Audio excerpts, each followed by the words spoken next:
మీకు లోకంలో ఎప్పుడైనా రెండు మాటలు వినపడుతుంటాయి. ఎంత ప్రమాదకరమైన విషయమైనా కానివ్వండి, ఇంత పెద్ద కష్టం వచ్చిందండి అన్నారనుకోండి, రుద్రాభిషేకం చేయించండి, సుందరకాండ పారాయణ చేయండి, చండీ హోమం చేయించుకోండి, ఇవి చెప్తుంటారు. చండీ హోమం అంత శక్తివంతం అవడానికి కారణం, అంత రక్షణ కలిగి ఉండడానికి కారణం దుర్గమ్మ తల్లి యొక్క వైభవం దాని ఎందు ప్రకటనమైంది. అందుకే దాని పేరే దుర్గా సప్తశతి. దుర్గా పేరు కాదు, దుర్గా అంటే ఏ శక్తుల యొక్క కూడిక కలిగితే దుర్గ అయిందో చెప్తుంది. దుర్గా అన్న మాటలో దకారము, ఉకారము, రకారము, గకారము, అకారము కలిస్తే దుర్గ. ద అంటే దైత్యనాశనం. అట్లాగే ఉకారము విఘ్నమును పోగొడుతుంది. విఘ్నం అంటే కార్యహంతి, ఇంకా పని జరగకుండా పోతుంది.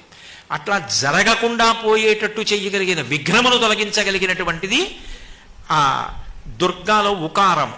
రకారము రోగనాశనం, గకారము పాపనాశనం, అకారము శత్రునాశనం. శత్రునాశనం అంటే నేను ఎవరి మీదో శత్రుత్వం పెట్టుకుని వాళ్ళు నశించిపోవాలని కోరకూడదు. శత్రునాశనం అంటే ఇతరులకు నా యందు శత్రుబుద్ధి ఉండకూడదు. ఆయన మాకు శత్రువన్న భావన వారికి లేకుండుగాక.